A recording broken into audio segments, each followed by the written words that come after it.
So if you're not calling a girl or setting a FaceTime before your first date, you missing out. So let's talk about FaceTimes and phone calls before a first date. Now, this is a requirement for me. The reason I do this is because you can't really tell a woman's personality over text.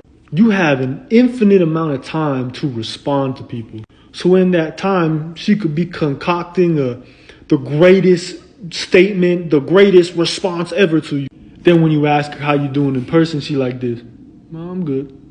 So for me, I like to make jokes. I'm a very humorous person. I like to smile and laugh, and my personality is kind of upbeat. If I get on a FaceTime with the girl and I'm talking to her and she's kind of like just monotone, nothing's really going on. Maybe my life is kind of boring. When I get off that FaceTime, I ain't talking to her ever again. There will be no first date. Which brings me to another point. This will weed out all the bad first dates. I really don't go on bad dates anymore because I always FaceTime before to get a sense of who I'm really going to be seeing. I have the power. Men have the power to decide whether they show up on that date or not. I'm trying to decide if I like her and she's trying to decide if she likes me. Which brings me to my next point. Having a little bit of, face-to-face interaction is going to set a little bit of rapport for women.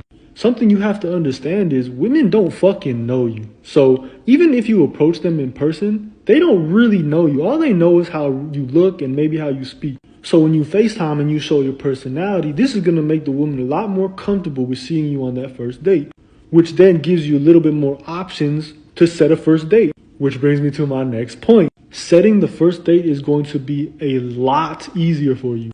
Because now she knows you a bit, she's a little bit more comfortable, she's not timid, right? She's not scared of you.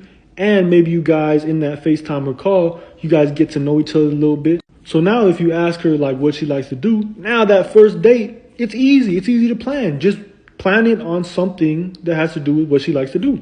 So if you're talking to a girl and in that first little FaceTime, she's saying, "Oh, I like to hike." There you go. First date, easy. Let's go for a hike. And now that she's more comfortable with you, you can do dates like hiking or, that are really personal one-on-one. You don't have to set dates that are in a social setting. Obviously, take that advice with a grain of salt. Obviously, she's not just going to open up to you on that first FaceTime. I'm just saying that it's possible. But Nate, how do we set this FaceTime up? Very simple. In the middle of conversation, when you're talking to her and you're talking about something, cut it short. Say, "Let's finish this talk on a FaceTime." Or you can just call her or FaceTime or whatever. And what do we say, Nate? Just FaceTime for like an hour or an hour and a half and just figure out what she likes. Talk to her a little bit. I hope this helps.